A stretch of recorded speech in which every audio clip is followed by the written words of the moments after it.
the deficit by more than $3 trillion and add trillions of dollars to our national debt, which is already out of control because of reckless Republican spending during the first Trump administration. Approximately 25% or so of our nation's debt in this country, a debt that is out of control, that we need to do something about, approximately 25% of our nation's debt was accumulated during Donald Trump's first 4 years in office, which relate in many ways to the original GOP tax scam, where they set in motion tax cuts that disproportionately benefited the wealthy, the well-off, and the well-connected,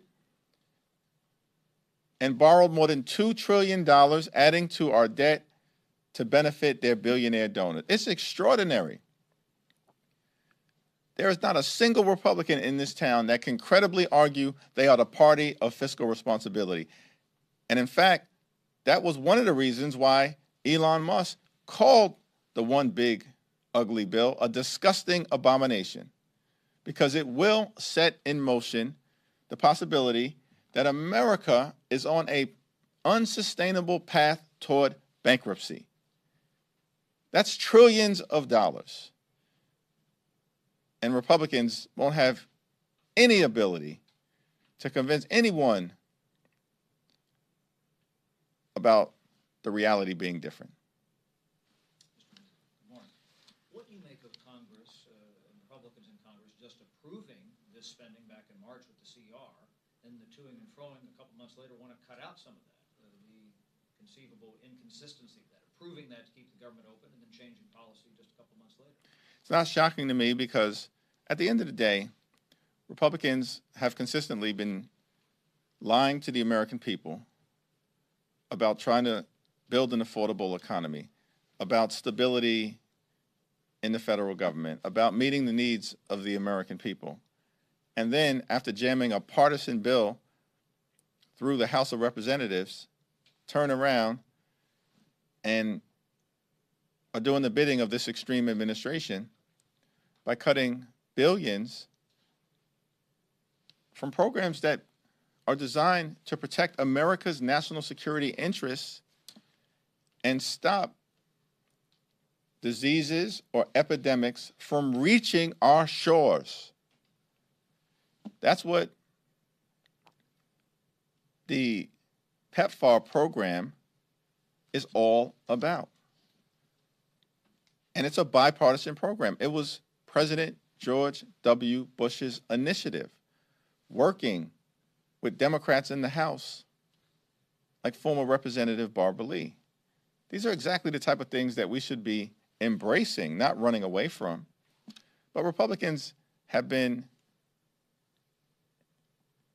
extreme in their approach and deeply ideological. They've got no plan, no vision, no ideas, and no bill that actually improves the lives of everyday Americans and is designed to build an affordable economy. And this legislation is just the latest example of Republicans trying to jam their extreme right-wing ideology down the throats of the American people, which will hurt everyday Americans. And it's all ultimately in service of rewarding their billionaire donors. The United Nations nuclear watchdog has officially declared Iran a breach of its non-proliferation obligations. Do you believe it has crossed a red line that would warrant a military response? Have not had a security briefing on this issue, so before I can address it with any degree of certainty, I'll need to have that secure briefing. Thanks. Thank you, Mr. Leader. You called the Republicans' budget bill a tax scam, and it includes provisions like no tax on tips and overtime, and it also increases the child tax credit. What are your thoughts on provisions like that? Republicans actually have decreased the child tax credit from the enhanced and expanded child tax credit that was enacted into law as part of the American Rescue Plan. The reason why the enhanced and expanded tax credit no longer exists is because Republicans killed it. So they can't claim any credit for anything as it relates to the child tax credit in this bill. Now, we have repeatedly said to our Republican colleagues that there are a wide variety of areas where we can make life better using the tax code for everyday Americans that we as Democrats support, including no taxes on tips, where we have a far more comprehensive bill than the expiring provisions that are in the GOP tax scam. That's one of the reasons why the GOP tax scam is such a fraud. The provisions in the GOP tax scam that benefit billionaires and wealthy corporations are permanent. And any modest relief that Republicans are providing to everyday Americans expires shortly after it is enacted. And understand something, that all Republicans are doing with respect to tax rates is to keep the tax rates currently where they are right now. That's not putting additional dollars in the pockets of most Americans. So once again, they're over-promising and they're going to under-deliver. Just like Donald Trump and Republicans did all last year. The core promise that Donald Trump made to the American people is that I'm going to lower your costs on day one. That didn't happen. We're months into the administration. Costs aren't going down. They are going up. The Trump tariffs is actually raising costs by thousands of dollars a year and making life more expensive. So there's a reason why the GOP tax scam right now is deeply unpopular. Not a single public opinion survey has been released that shows the one big ugly bill with a favorable approval rating. Not a single public approval survey. It's underwater across the board, including, in some instances, with Republican-leaning voters and definitively with independents. The American people know that Republicans are trying to scam them. And the more they know, the worse it gets. This one big, ugly bill is the largest tax cut for billionaires in American history. At the same time, that it's the largest cut to health care in American history. More than 16 million Americans will lose health care as a result of this bill. Tens of millions more will pay higher premiums, co-pays, and deductibles.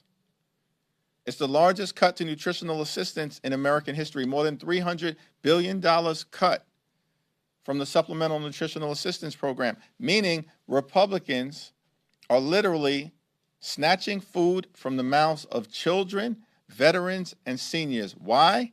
To pay for massive tax breaks for their billionaire donors. The more the American people learn about the one big, ugly Republican bill, the more unpopular it becomes.